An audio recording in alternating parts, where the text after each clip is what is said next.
welcome. I'm Dr. Bart Rademaker, Prescription for Your Transformation, real people, real conversations, and real success. And I have to figure out way in advance whether my job today is going to be really easy or it's going to be challenging. I haven't figured that out yet because I've got this amazing guest, Ted Miller III, and of course, the undeniable, intoxicating, enthralling Wendy, who's my producer.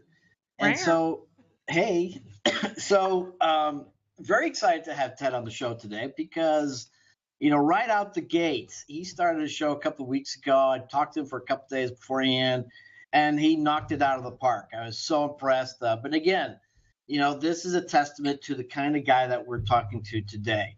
Tons of energy. He says, he was at the job site. His parents or family's construction company at the age of 9. So he's totally ingrained in the whole culture and success of business. But also he's that guy that's balanced, living out there in Portland, being a tree-hugging kind of guy, but really having the insights and having the desire and the passion to help people with their own personal challenges in business. Because at the end of the day, we pursue the mission and the vision and the passion of our life and as entrepreneurs or as big businesses, and we meet these challenges, and sometimes we just lack the information that we need to have. And here's the guy that's going to give you those answers. So, Ted, welcome to my show today, Prescription for Your Transformation. Hey, thanks. That's a big buildup there. I don't know if I'm going to be able to fill those shoes, but I could definitely fill the shoes of energy. I like the intro. My friend there was great as you invited me into the show before I started my own. And I kind of wish I would have come on your show before. I know you're busy and it was all booked out because then I could have cut my teeth on your show. Well, you know what? Obviously, you figured it out right away. In fact, I'm ready to be taught by you on certain kind of, technical secrets that you already have. But about you. No, I just picked them up from someone else and I just told you about it. Well, isn't that the secret of mastering business and being successful, figuring out what the other people have done wrong, how to correct that, and how you teach them? Yeah, I kind of spend a lot of time on what they're doing right nowadays. I mean, I surround myself admittedly with really brilliant people. I mean, I think that's how we met. I think you were watching how did we first meet? Was it the relationship intervention my wife and I were having at A Date with Destiny with Tony Robbins? Yes, it was. Yeah, that's not small. So, you can imagine being a guest on his show and the first time we meet, he's hearing the deepest, darkest secrets that me and my wife have to offer. I mean, she's going full freaking, I hate you. I mean, I'm not saying women have ever been like that, Wendy. I'm just saying my lady had done that at one time, but she did it in front of 2,000 people, and I had my shit that I had to own up to, and it all came out. And only maybe half of it was true, but the half that was true was most important. And it was profound. And there are those that sat in love and compassion and created the environment for healing. And there are those that just were stuck in their story of judgment. And you were able to figure out who they were real fast. And I told him because he was a heart-centered guy. And I don't know if you've had a chance, those that are listening or to the show, if you've ever had a chance to talk to him personally, but he talks with that relaxed intensity. Can you kind of hear it on the show? Like, total relaxed intensity where mine's like up in your freaking grill, right? Wendy, doesn't he do that? Like walk softly with a big stick? It's a nice dichotomy between you two. Yeah. It's a little, and what I want to say is, he was so kind to hold the space for healing, and it was great to be here. And I like holding a standard where not only do I surround myself with brilliant people like those that are on the show, also, I mean, specifically like my partners, I choose my partners well, and I've worked with some really great, titans in business and personal growth. So it holds you to a standard. You gotta step up or you get stepped out real fast. So that's like how I like to roll. So you have an interesting focus, and your focus is really supporting and helping people with their own business transformation. And so I'm curious, where did that come from? How did that develop, and why particularly this? Because you could be doing a lot of different things. Yeah, I won't tell the big red truck story again because Wendy just heard it yesterday. Yes. But that's the truth. The truth is the big red truck. The truth is I had my posture handed to me on a platter financially. Truth is, I thought revenue meant profitability, and I was going to hell in a handbasket fast, not knowing what to do. Truth is, I had challenges outside of just money, and they were all coming down at once. And from that immense amount of pain, I was like, this sucks. I don't want to deal with this ever again. And I did what I thought I couldn't do. Just a moment before I made a decision, there's no way in hell I can come with 40 grand, because I couldn't come with $40 to stay at the shitty rat motel down the road. I was sleeping in my car. But I made a decision to spend lots of money to go to the top guru at the time in business to fix my broken stuff. And you know what? It worked. I spent the next 2 years being a part of a team that grew revenue by 100% 2 years in a row at learn.com. The strategy's working. I just kept looking back like, why didn't someone tell me this earlier? Where were my friends that just let me do the same stupid stuff over and over and over? And what I found out is all the people I hanging with, they were just broke as a joke and as stupid as I was. And I needed to kind of level up my game. So a couple of years later, I decided to go into business with the guy that taught me how not to screw it up. So that's why I'm doing what I'm doing now. Is I think a lot of people, from an immense amount of pain, they get out of pain, they see how profound it was, and they go, I went through transformation. I don't want you to go through the same pain I did. Yet, I'll tell you now, there's no way in hell I want you to take my pain away. There's no way I want you to take away the experiences that got me where I'm at. Yet, ironically, I'm driven by my mission in life to help others not have to go through that same pain. So is that ironic? I don't know, but that's what I'm doing. So here's a question that I always face, because I have a similar passion as you. Also had an incredibly blessed life, throughout my life. And but my focus, from the very beginning was in medicine and really supporting and helping people.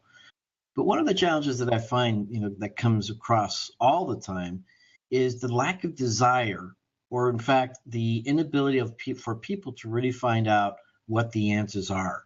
So obviously you made a decision at some point, but what's your experience with people? I mean, for starters, how are people really finding you? And what about the rest of the world? Why are they not finding you? Well, first, I'm going to go, because there was multiple questions there. I'm going to go back to the first one that I think might be the most important. And I didn't tell you before the show, but I want to tell you now, my hallucination of what the prescription for transformation is equals compassion. Right. Compassion. Because when I see transformation, I think of transmutation. Like anything in life, you're given something. Some people go, great, I'm given this, and this freaking sucks. And they give it a name, and they curse about it, and they cry about it, and they whine about it, and they get victimized, or they, rise up to be a bully about it, or they do whatever they want. They give their meaning to it. And there are those that go, how can I take this as a gift and let it be a really divine thing? And I think that divinity comes through transmutation, what you're calling transformation. And to allow that space to occur, I believe, is the word compassion. And that's just from my limited perspective of the totality of compassion, because that word is so profound. I know I haven't found the most outer edge of it. I've been able to understand unconditional love and unconditional acceptance, because a lot of people can love people, but they don't have to accept them. A lot of people can love them and accept them, but to unconditionally love them and unconditionally accept them, whole new place. So for those that usually find, I think, you and people that find me, they're seekers. They're looking. I mean, there's a role that I play in how to actively allow myself to easily be found in this world, and I'll share how I do it. Yet it's just a serendipity of it all. It's like the perfect people come at the perfect time for the perfect reasons. I'm just consistently looking at how to raise my standards and my game so I can be ready to serve as many people as possible. And so that's what my interpretation is, first, in compassion. And if things aren't going well, that's one of the first things I get to check in on, is where I'm at in my compassion. Have I drifted back into judgment of those stupid ass clients? I can't believe they're doing that stupid thing. That instantly just, it's a snowball effect. It's the cause, not the effect. It's pretty an interesting train. So I'm curious, not to stay on this point too long, because I really want to find out more about you and your secrets of success and how you get to serve others with your compassion. But do you think perhaps that the compassion comes from that place where you've endured a lot of pain and vulnerability, and that's Oh, I why you don't can be know. so compassionate for others because you don't want them to go through the same? Yeah, I don't think. Well, I mean, for me, I didn't get there that fast. That was a much slower road for me. For me, when I was in massive amount of pain, I was extremely far away. How do I say it? I'll have to cite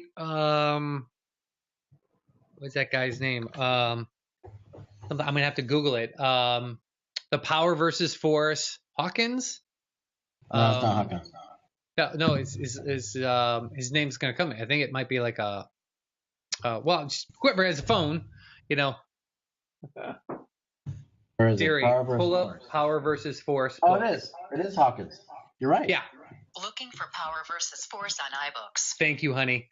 And so, and so anyhow, he would do this thing, and we'd go, okay, take whatever deity that you consider to be holy, like Mother Earth, nature, Jesus Christ, God, Allah, any name you give it, whatever. Let's just call that 1,000 rank up there. And then they would go, okay, here's where love's at. I think it was maybe 500.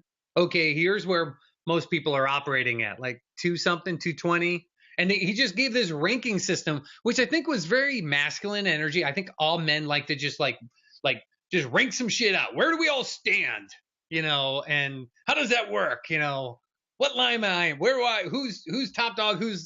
So I think it was pretty typical of a man to do that, to give it the linearity of it. And the women come along and like, that's crazy. You can jump from here to here in an instant. And men are like, but I guess. So for me, I felt like I was going through this climb, like I was raising. And people say the stupidest shit. I think it's because seekers will buy whatever crazy Oh, yeah. stuff people have to sell them, and they say raise their vibration. No, it's not a vibration. High degree of vibration is chaos. I know. I went to school to be an electrical engineer. It's chaos.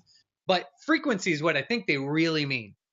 And so if you raise that frequency, for me, compassion came from turning inside. Compassion came from me actually falling back to what I once was, that, I kind of dialed down as I layered on these, just belief systems, or whatever you want to call these veils of BS belief systems. There's another word for BS, but I think you know what I mean. I know what you mean. And I've heard you interview, I've listened to your show before, and I heard you interview other people. And I think everyone says the same shit. Like if you travel around the world, you were brought up in 5 different countries. That's got to blow my mind, because I was like in Smallville, freaking like Burba, Chicago, outside of the ghetto, because my dad wanted to make sure I didn't get shot. But like, really all that meant was I moved 15 minutes away from the gang, and I moved 15 minutes closer to KKK. Like it was a polar. Seriously, like Indiana's a great town. Like I love where I was from, the Burba, Chicago, just due east. And yet it had some polarizing energy to my left and my right. I only heard one message, my whole like constant stupidity or limiting beliefs jammed in my brain. You had 5 different countries. What in the hell did that do to you as a maturing adult to be able to have so many different perspectives? Because I didn't get it until I was 22 and I backpacked through Europe for 2.5 months. How'd that come up?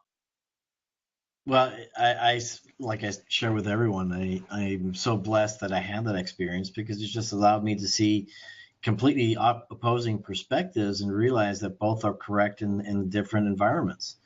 And so what's right for one person is completely wrong for the other. And so it allows me not to really, judge people for who they are, what they do, and actually, going into that, deep discovery as to, what really motivates people. Because like I've discussed on this show as well, prescription free transformation, it's all behavior is motivated by positive intent. And just because your behavior might be, directly opposing to mine doesn't mean that yours is right or wrong or better or worse, but it's still motivated by the rules and the beliefs, as you said, belief systems and values and decisions and experiences that you've learned over time. And so for me, it just allowed me just to take this perspective, this global perspective of life, and see things in many different ways. And so my practice, and this is why what I do is more of a multidimensional approach, You call it ADD if you like, but I prefer the multidimensionality of how I live. We'll call it ADD when he's not looking, Wendy. Okay. But what's interesting, it requires you then to start focusing, okay, what is my core? And my core, and this is what I ask many people, is, what are you really passionate about? And what I'm passionate about is creating change and enhancing life. And so by understanding what my core focus is, or core energy, vibration or frequency, whatever you want to call it, that allows me to do all these different things. Yeah. But the key here then is always you have to get into that alignment. And so my question for you then, getting back to you, because I'm really curious about how you get people in business in alignment. How do you support them and help them? Because you're that master. I mean, you described Tony Robbins there for a moment, how, you have that intensity. You're looking at all different, facets of something. And I can see you coaching somebody, taking all these different data points into consideration, seeing the picture, and then helping them with their transmutation. Well, I think first, before you're going to help anyone be influenced, you got to first be influenced. And that sounds very trite, but I think trite statements that are said many times that get boring, they're actually true. We just get so familiar with them, we're just not moved by them anymore. So you were saying the word alignment. I love that. I in my trainings, when I'm working with entrepreneurs, they want to learn how to better sell. And the irony is they think the more that they sell, the more salesy they're going to come across. And I actually teach them they sound salesy because they suck in sales and they suck in influence. So I show them the power of alignment. And the way I do it is I show the electromagnetic field coming out around your heart. Heart Math Institute did a really good job doing that. So I just take their image and kind of give them a small little soft plug by putting up their image. And it shows this electromagnetic field. I told you I went to school to be an electrical engineer, so I'm a bit of a geek. And so I just show that, everyone talks about the sales funnels. And I show the top of the funnel is this center of the toroidal field. And it drops down to the point of singularity in your heart and it comes back down, transmutation down. And on the bottom, this is where we talk about profits and optimization. And so I teach them that. So the way I first reach them is I get centered, I get into alignment. And one of the ways I do it that your other host had facilitated, she said, I let my higher self or my higher being or whatever the hell she called it, whatever you want to call that piece of you that is aware of the fact that you're much more than the limiting belief that you think you're calling this, skin bag. And it's very effortless for me because I did it when I was a kid. I'll tell you this. I used to have people just make so much fun of me when I was young because me and my dad passed many years ago, but we used to be able to have these conversations without verbally talking. And I remember I got caught finishing a conversation, but I did it verbally. And my buddy's like, what in the hell are you saying? Kind of conversation. I was like, what do you mean? I just answered his question. I don't know how I'm picking up feedback, but and when I answered that question, he made it very transparent that I had said something out of the blue.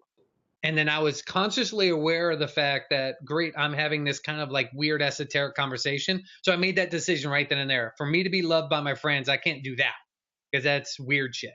So just stop all that stuff. Now I spend every day of my life with intentions and rituals to make sure I'm getting centered, prayers, meditations, incantations, affirmations, whatever you want to call these things, just to get back to where I was effortlessly at the age of 5. So for me, I'm prepared first, and I've been forged, frankly. So going back to your point about the tough things that were tough on me, well, I let that forge me. I let steel strengthen steel, and I got forged, and I got forged, and I forged, and I forged myself by having 25,000 conversations. 25,000 entrepreneurs trusted me enough to say, here's my biggest challenge I have in my business. Can you solve it? And what's really interesting is when you allow the universe to use you as, to be a conduit for the greater good, you allow yourself to serve 25,000 people and they give you their heaviest, deepest, darkest shit. I mean, in business, let's not downplay it. They speak in Wendy, like Like, who's in your office you talk to more than everyone else? Is it Ed? Like, who in your proximity do you talk to all the time? That would definitely be Ed, without a doubt. Okay, so you and Ed are talking all the time. Well, so I had a homie, and he and I talked all the time. So Chet and I would talk all the time. I know for a fact I talk to Chet more than I talk to any other human being for about 10 years of my life, right? That's a lot. I mean, that's a lot of person with that one individual. So I opened up to 25,000 different entrepreneurs, and they gave me their deepest, heaviest stuff, because I'll tell you this, I'd have complete strangers open up more to me than what I knew about Chet. I would have, it's amazing how when you're in that state to serve, people almost just get that you're there. Like the rapport that people work so hard, that are trying to not sound salesy, work so hard to try to create. When you're genuine, when you're legitimately just in that state to serve, I think people pick up on it real quick. They give me some of the deepest challenges that their best friend doesn't know about. They're hiding from their wife or their husband because they don't want to freak out about that. Frankly, if they didn't get revenue, cash, if they didn't have cash for the next 30 days, they'd be out of business. I can't tell you how many times people said, if I had a major cash flow issue for just 60 days, this shit would be closed down. I've been in business 10 years. I hit a record-breaking $12 million, but I have nothing in the bank. My cash flow is nil. If I went 60 days, if my major client didn't pay me for the next 60 days, we got to close shop. I hear this stuff all the time. When you're inviting that kind of magnitude of just stuff, I think grace steps in to level you up. So I'm not going to pretend I did it. I know there's a lot of work I put in. Some people think they call it workaholic. I've been called that. I don't think so. I just love to serve, and I really enjoy it. And as long as I keep my priorities, for me personally, about my spirituality, what I call God first and my family second, and then that calling gets to be wrapped around all of that, it all works out really well. And I think grace comes in. And I often will tell my clients, what did I just say? Write it down. I need you to tell me later. Say it all the time. I caught myself one time on the show saying that. Wendy might remember it. I said, what in the hell did I just say? Someone tell me. Like, I'm not bullshitting you. You got to tell me, because that came through me. That was not me. It was me, but not the piece of me that's conscious. So that's pretty neat when you can do that. So if you could really step into anything you're passionate and loving about, I think grace steps up, and you can play at a higher level than you ever even thought possible. That's what I think, anyhow. That's my interpretation of my experience. I love that. So here's my question then, because clearly what you're talking about is so fundamental in anybody's success, is getting the whole alignment of self, and then tapping into the energy that and the source of energy inside of you, and being consistent, congruent with your beliefs and values, and also mastering yourself so that you can then show up in the best possible way. And then, of course, go ahead. We're breaking up there a little bit. No, close. Like what you said, it's close. I'm making a mental note so I can come back to something. But finish what you were saying. Close. So my question then for you then, because here's the thing. When you think about it, all the resources are out there. So all the resources are available to you, but if you don't have the resourcefulness, it's not going to make any difference whatsoever. I'm kind of curious. You could say that 10 times more. You could say that 10 times more, because half of the people didn't hear it the first time you said it, and that's so profound for getting what you want in life, and especially in business. So just say that again about resources, because every time I turn around the phone, I'm on it. And everyone's going to bitch at me about the lack of resources. You know it. So say that again, because that was profound. Very simple, but profound. Said again, all the resources are there. I mean, they're all available to us right this very moment. The key thing that we have to fundamentally work on 10,000 people just said bullshit. Is resourcefulness. Well, here's the other thing, too, and this is what I learned from Tony Robbins, and you've probably heard it as well. He said, the most undervalued assets, in corporate America is energy and energy and passion, because simply people are in this rut, in this routine. They're stuck in the procedures and systems and processes, and they're not really figuring out, because that's also that alignment. That's also not being able to tap into that compelling future that they have, getting that alignment, and because without that, you're not going to be resourceful. All these things you're saying, the reason I put the caveats in is like it's so freaking close, and yet I think this far away, everything becomes free. I absolutely see the power of a compelling future and someone's understanding of their identity. Two most influential leverage points to really create change and possibly lasting change for eternity. Those could be very powerful. And I'm a big fan of it. And being in alignment with your belief systems, well, okay, that's being in alignment with whatever you believe. Now, if I said kind of and sort of both times for one reason, even the concept of resourcefulness.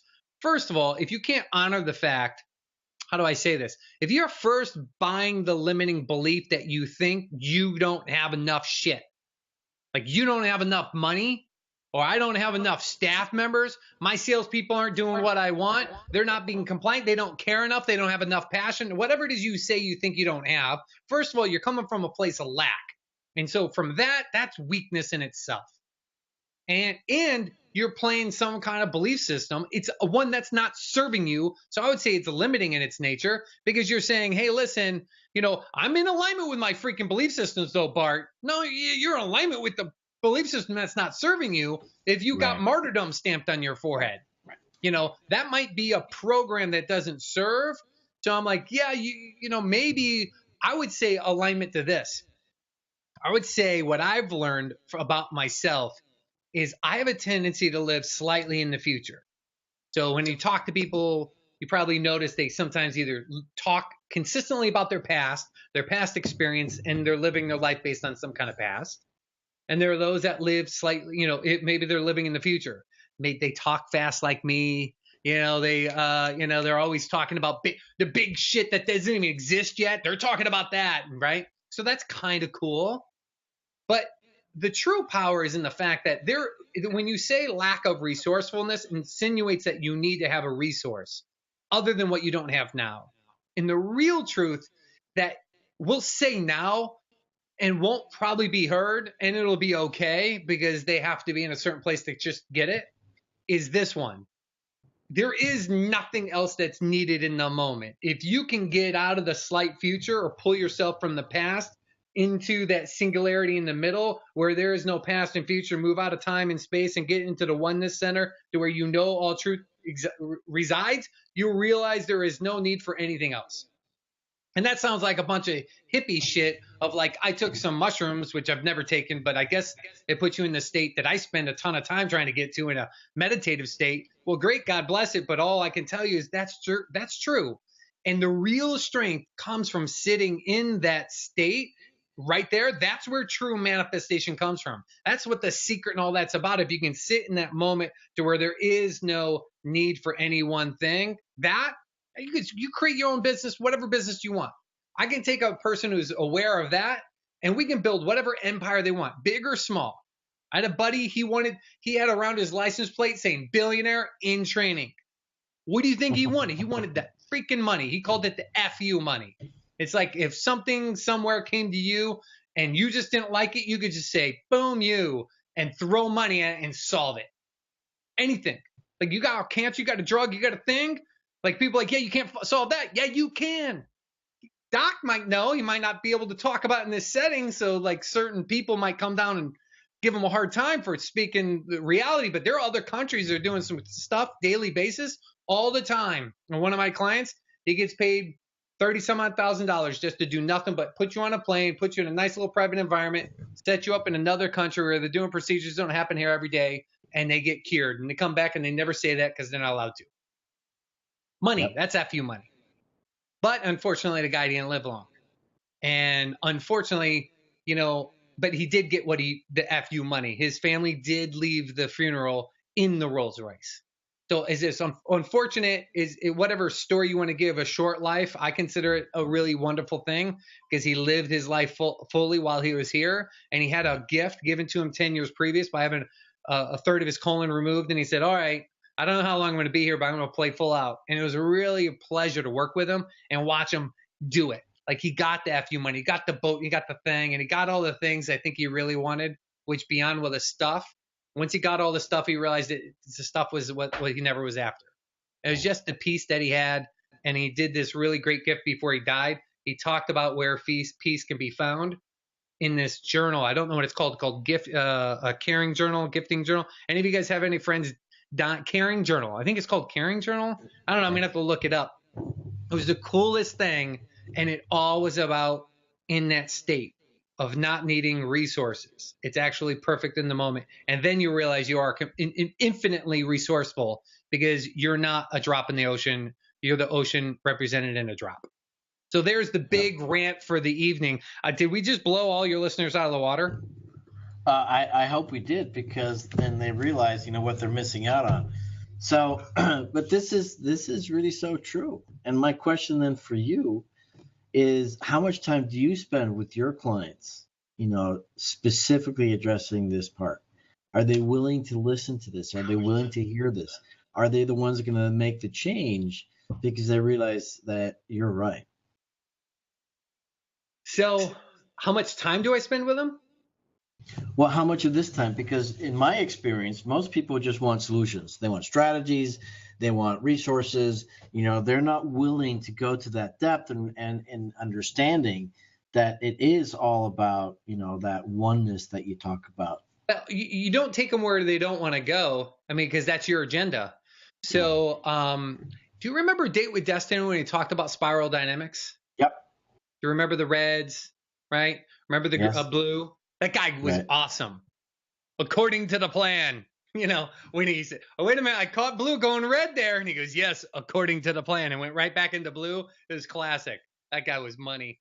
And then the orange and the green and then yellow. So I don't know what the spiral is, but I'm a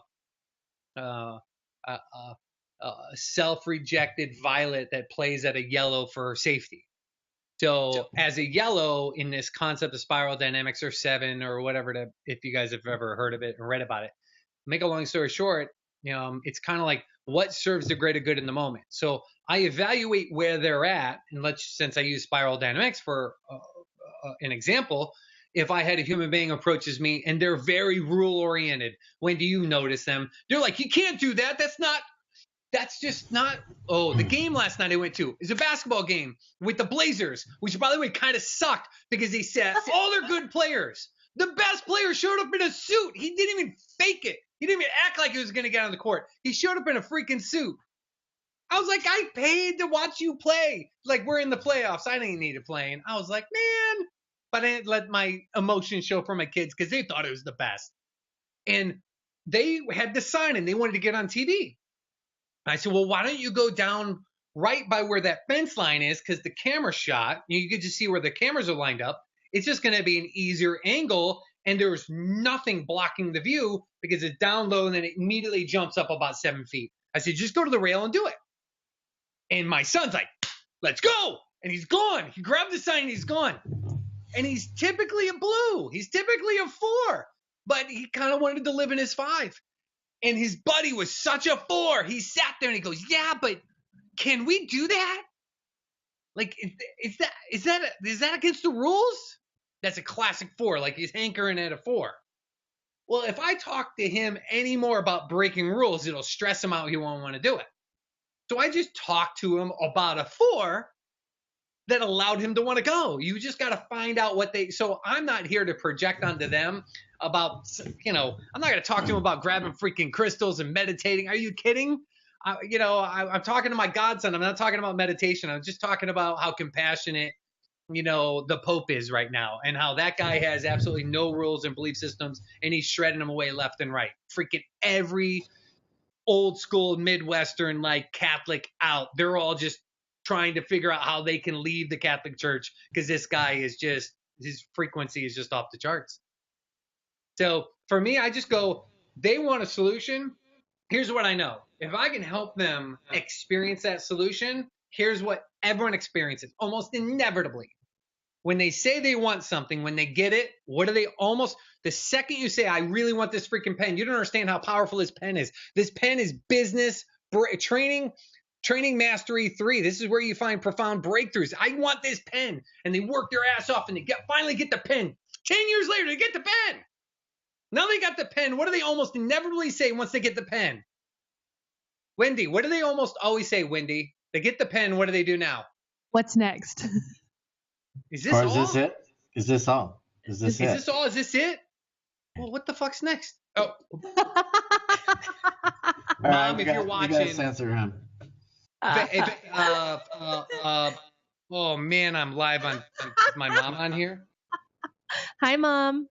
Miss Producer. We'll- Nice to meet we'll you. just- Will Johnson is watching me right now. He's so happy I did that. He's a rock and roller. He likes to get his 3 on, and he does that from stage. So anyhow, I just totally forgot everything I said as soon as I did that. I haven't done that once, Wendy. You know. You've been really good. I'm impressed. Well, I didn't know I was going to do Right it. now. It wasn't my show. I wasn't all tightened up. So anyhow, I give them that breakthrough for one reason. They go, "Is that all?" And then I go, "Okay, so was that what it was really about?" No, it wasn't. So if I can give them a breakthrough, here's what I do. I promise their breakthrough in 7 minutes, so I don't have to waste any more freaking time about BS that doesn't matter. That's what I do. So I have, it's called 7-minute breakthroughs. So you go to tedmiller3.com or trainingmastery3.com. They go to my site, and on the right, I make this huge audacious claim. Give me your biggest challenge. I'll knock that shit out of the park in 7 minutes. 7 minutes or hang up. Like if my staff or anyone on my team can't solve it in 7 minutes, why are you wasting your time with us? Hang up and go about your life. But that ain't going to happen. That never happens. 16 years of being forged on knowing what to say and how to say it when someone tries to give me the same stuff. Mind you, I'll just ask you guys this. 25,000 conversations. Do you think I've had 25,000 people tell me 25,000 unique things on why they can't get their business where they want it to be? Or do you think I heard the same damn 15 things over and over and over again?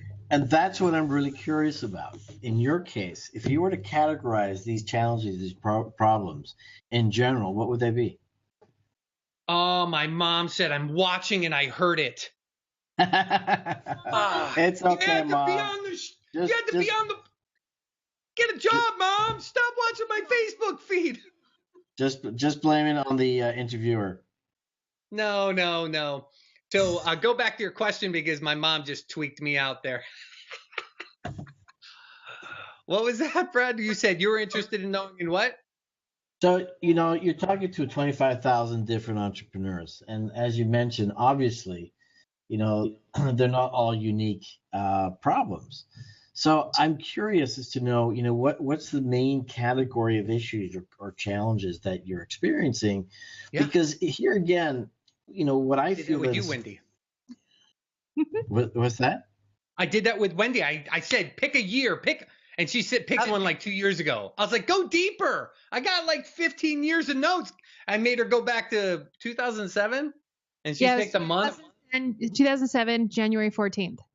Oh my God, you remember? Good one. And I didn't have a webinar. I have good memory too. I didn't have a training on the 14th. I had one on the 12th and the 16th, and we picked whatever number. And I gave a list. So the lists are all almost so consistent. I can give you different versions of the same thing. So, first of all, the greatest stories always told on why they don't have what they want. They come in 2 flavors, typically out of the gate, easy peasy. They're usually BS, but it comes in time and money. That didn't surprise anyone, did it? So what does money look like? Well, I want more money. Oh, great. Well, how do you typically get money in your business? Well, I get it through getting new clients, or in your case, new patients. Oh, okay. Well, what's your biggest challenge you have in getting more new patients or new clients? First time they actually think. They were so caught up in being a victim, they're just running a story. I can't get enough new clients. I never get enough new clients. I don't have enough new clients, that they've manifested never getting enough new clients. Because they're living in the past. They're living in a potential future that doesn't exist, and they're running a story from their past and instead of sitting in the present, they're going to the back going, see how much it sucked back there? That sucked being broke when I didn't have enough patients. And I'm sitting around looking at my RN, realizing how much she's costing me by the minute without a patient here. Like, come on. I'm going to go hit the street and start doing Juvederm on the road because I got to get some cash now. Highest profit centers are injections for some practices. That's just letting Wendy know. I had no clue. Yeah. So that's one is like, I don't have enough new clients. I don't get enough new clients. Why? Well, my sales team, they're not good, or they're not selling enough, or they're not motivated enough, or they're not inspired enough. And you know the truth of this one, Bart. Every time I talk to someone who says, "Oh, my team, they're just not doing enough," and they say their team's not doing enough, and when I go to talk to their team, what do they almost always tell me when I talk to the team? What do you think I almost always hear in return? Can I guess? Yeah. That the boss isn't letting them do what they need to do. He tries to do too much. He's not good enough. Like these people are not good enough. He or she's not good enough. And they're too busy pointing fingers to ever realize all the other fingers are pointing back at themselves, and they've yet to step into like just ownership. I was writing a thing today about the characteristic traits of an absolute top producer and overachiever, true sales superstar, what I call a sales superstar strategy, 3 S's. So my 3 S's are sales superstar strategy. One of them talks about taking accountability, kind of like I'm sure I have 7 habits of highly effective people up here somewhere. And he called that take 100% responsibility. Chapter 1, 20 some years ago, 15 years ago when I read it. So I think it's chapter 1. It's 100% responsibility. And that is a characteristic trait of an overachiever. So they tell me they got enough clients. The competition's out is selling based on price, and it's and they can't compete in that way. I don't know how to market. You don't understand. Marketing has changed. The methods have changed. The media has changed. I can't get this social media shit to work. And it just comes in a million different flavors, but it means the same thing. I don't know how to market. I don't have. There's only so much day in my life. I'm 50 years old. I'm on my second marriage, and she's sounding a lot like my first wife, because my first wife left me because I was a workaholic working 100-hour work weeks. I'm down to 65 hours a week, and it's still not enough for her. Can you believe that, Doc? My kids want more of my time, or I want more time with my kids before they leave me because they're getting ready to go off on to college. And I'm sitting here wondering, I probably have maybe 2 years with these kids at most, and they already don't give a shit about me because they're all up in the grill like this. Yep. And they're talking to me about that. They're going, I don't have enough time. And then I kindly and lovingly remind them that truth is there's no such thing as more time. It's the greatest equalizer given to all human beings on the planet. Billionaires don't have more time in a day. They just choose to use it differently. And it's their skills that dictates their outcomes. So I've been on a huge rant today, man. I hope I didn't freak I don't know what your callers are like, because I'm intense tonight, man. I haven't had a chance to train anybody today. So I'm coming off the top rope like that Randy guy who, oh yeah, remember him from WWF? Oh yeah. Randy, was it Randy something Savage or something like that? Randy Savage. Oh yeah. I just freaked out all his audience. I'm going to have to calm down. Oh my God! Well, you definitely set a new standard for my interviewees, because I'm enjoying this so much. I'm learning so much. I get to sit back and after being travel weird, going back and forth to the Bahamas, just came back, was lucky enough to get here on time. I'm super excited. I'm just gonna, like I said at the beginning of the show, it's either going to be a major challenge, or I'm just going to sit back and enjoy your rant, because it's just absolutely perfect. And this is what's so genuine about you, and I have so much respect for you because of your energy and your passion, but more so your compassion and your heart, and wanting to serve other people at the highest level, but really also totally owning that part of your life, so that no one can ever contest with you, what it is that you're doing. No one can really challenge you, because you are that centered, and you are that, forceful in a way with what you believe in. What? Well, I mean, maybe until I'm not. Well, of course. Maybe until I'm not. Like, because there's the or not. There's the moment you're not on your mission. There's the moment you're not on. I just had that I told Wendy, I confessed, I'm so transparent. Man, I wear my heart on my sleeve. I was like, I spent the last 2 days getting hooked multiple times with the lady I love more than anyone else on the planet. And I let her get to me. You could tell by the language where someone's already operating. So I started to get them down. You don't understand, and I dropped down there. It was something so simple. I like time. Me and time, they're like, I was here waiting for you, babe. You told me what time to show up. I was on time. Wendy's never had to wait for me. One of my old coaches wants to work for me again. He's like, man, you're spot on. I'm like, I told you, you should set your clock by my phone calls. You tell me when it's on. And I let someone really close to me talk me out of my time, which meant I'm not getting to other things I committed to. So now I've lied to myself. I've lied to others just so I can, I don't know, not upset this woman because I think she's not going to love me enough. So I had some kind of filter. I was like, what filter am I running there? So I don't always want to be congruent with my belief systems. That's why I said earlier, I don't know if I agree with you, meaning I don't see that as my ultimate happiness. I see my congruency being true to who I am at whatever you want to call is in the inner being of knowingness.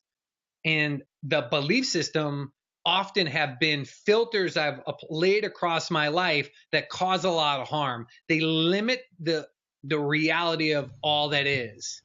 And so I don't want to live in alignment with my belief systems. I'm willing to check every single belief system I have the moment I become consciously aware that I have one to see if it serves. Does it serve old school? So the difference between you and me, you being that technical engineer that's very specific. True, very true. I'm more that ethereal guy. And when I talk about alignment, yeah, which is what I want to share with you and the audience listening into this, is just owning your stuff. Now, it doesn't mean necessarily, that if I have a belief system or I do something that I don't like, I'm still in alignment with that behavior that's not right on, and I want to change it. The key here, distinction, is that you're owning your own shit, if you will. Yeah, and that's the key distinction with so many other people who are remaining in that victimhood place. And as you said, first chapter, not taking that responsibility. You have to take responsibility for who you are. And so perhaps I need to rephrase it for you. No, you said it profoundly, because people will wear it on their chest. I'm using the pen analogy again, and they got it clipped to them like it's their thing.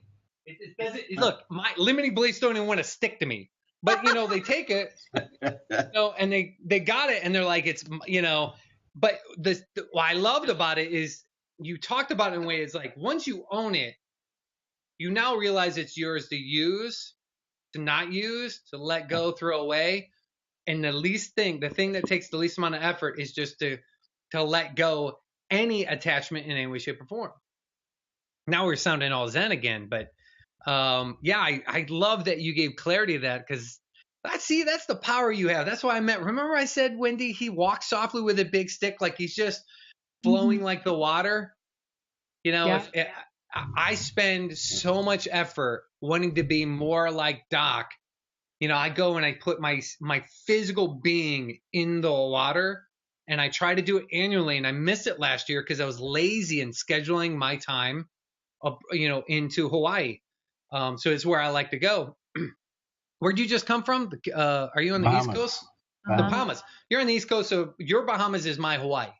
And if my druthers is, I love to work out of there. So I take 1 week vacation so I can get my cadence.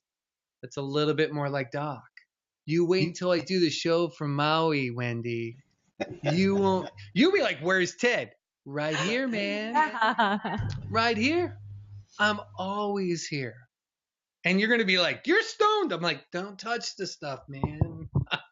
I just been in the ocean. And so I go and then I try to work from there for 4 weeks at a time. This time we're going 2 weeks because we're going to go to Shasta as well, and it'll be just enough time for me to be a little bit more like Doc. And so I really honor that you have that flow about you, because when I amp up and I get rolling like this, sometimes you can get caught with your own.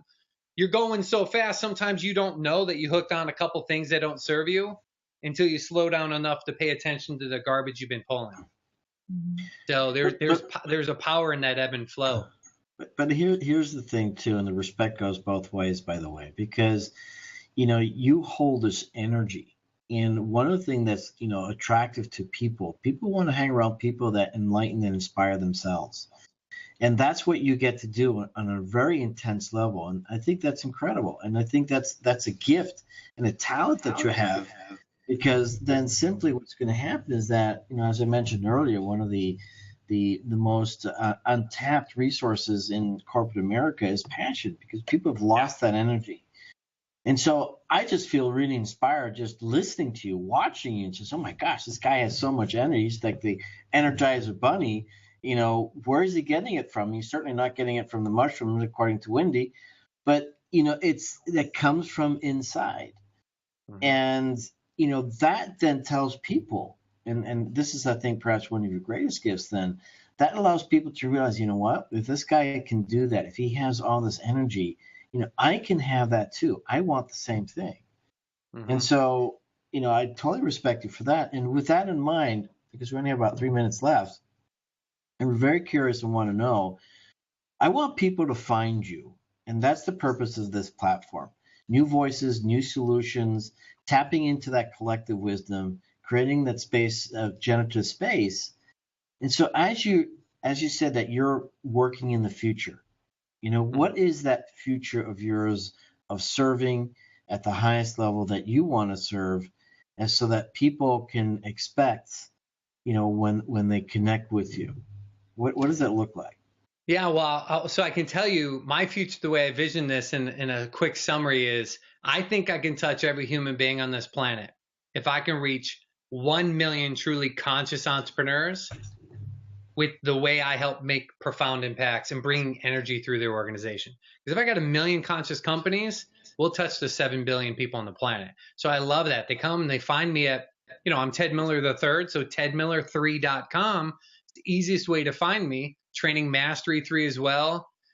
Some of you guys are listening to this in a podcast format. You can go to our podcast, look up Business Breakthroughs. Business Breakthrough Show is syndicated.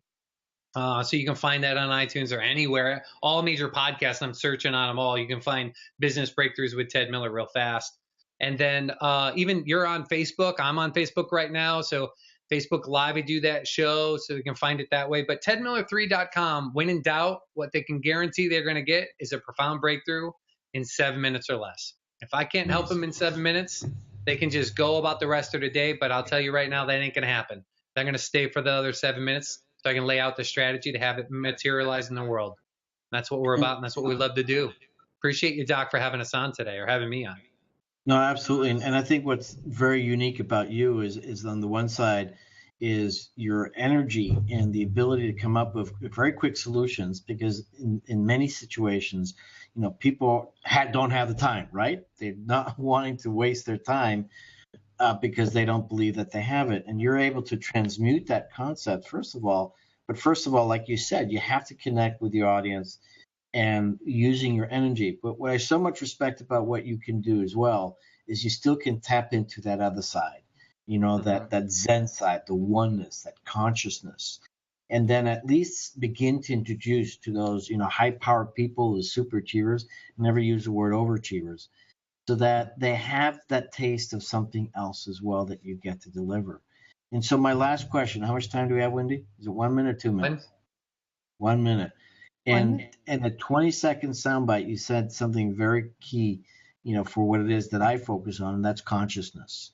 What is that for you when you talk about all these millions of entrepreneurs about consciousness? Oh, I'm not going to be able to tell them in 20 seconds, but I know if they come into our world, come back to your show, or come to mine, they're going to be able to explore a little bit more of it. Excellent. They'll know. We're going to have to do that on another show. That's a full hour right there. Well, most definitely. And so I'm going to wrap it up. I'm Dr. Bart Rademaker, Prescription for Your Transformation. Real people, real conversations, real success.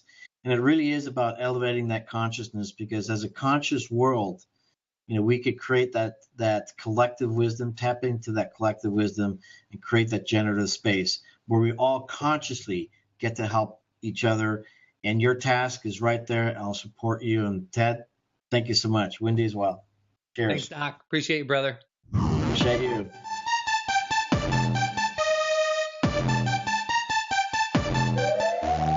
Thanks for listening to Dr. Rademaker's Prescription for Transformation.